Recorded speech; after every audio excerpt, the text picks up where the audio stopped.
สวัสดีครับผมหนุ่มอยู่กับช่องหนุ่มซีเมนต์นะครับวันนี้เราจะพาเพื่อนๆมากรอกตัวแท็กและ Payment นะครับเพื่อที่จะสมัครผ่านตัวShopee Affiliate ตัวมิชชั่นนะครับซึ่งตัวมิชชั่นนี้นะครับเราจะต้องสมัครตัวแท็กเพิ่มแท็กนะครับแล้วก็ตัว Payment นะครับให้ผ่านเรียบร้อยนะครับเราถึงจะไปทำเป้าหมายในส่วนของตัวมิชชั่นของตัว Shopee Affiliate นะครับ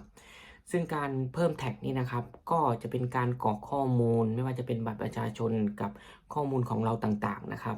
แล้วก็มีหมายเลขบัญชีนะครับเวลาที่ตัว Affiliate เนี่ยเขาจะโอนเงินเวลาทำค่าคอมได้แล้วนะครับเพื่อเข้าในส่วนของตัว Payment นะครับก็คือธนาคารของเรานั่นแหละครับก็เดี๋ยวจะพาไปกรอกตัวแท็กและ Payment กันนะครับ อันดับแรกนะครับให้เรามาที่อ่าตัว Affiliate ของเรานะครับเข้ามาที่ Shopee แล้วก็กดเข้าตรง Affiliate ของเรานะครับบางคนเขาก็จะให้เพิ่มมีข้อความโชว์ด้านล่างเลยนะครับว่าให้ใส่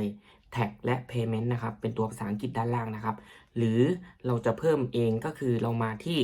บัญชีผู้ใช้นะครับก็จะมีตัว Payment Setting นะครับให้เรากรอกนะครับเราก็กดคลิกเข้าไปเลยนะครับ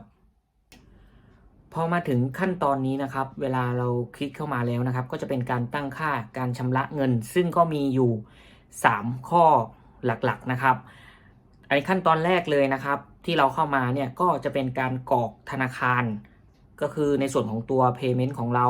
เราก็กรอกตามนี้เลยนะครับก็มีกสิกรขวามือก็กดเลือกได้เลยว่าเป็นของธนาคารไหนนะครับแล้วก็จะมีชื่อธนาคาร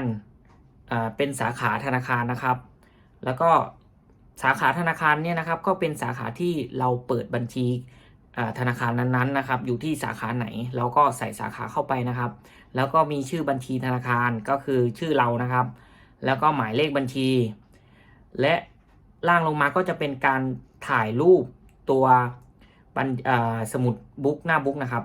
ให้เราถ่ายแล้วก็อัปโหลดเข้าไปนะครับแล้วก็กดขั้นตอนต่อไปได้เลยนะครับ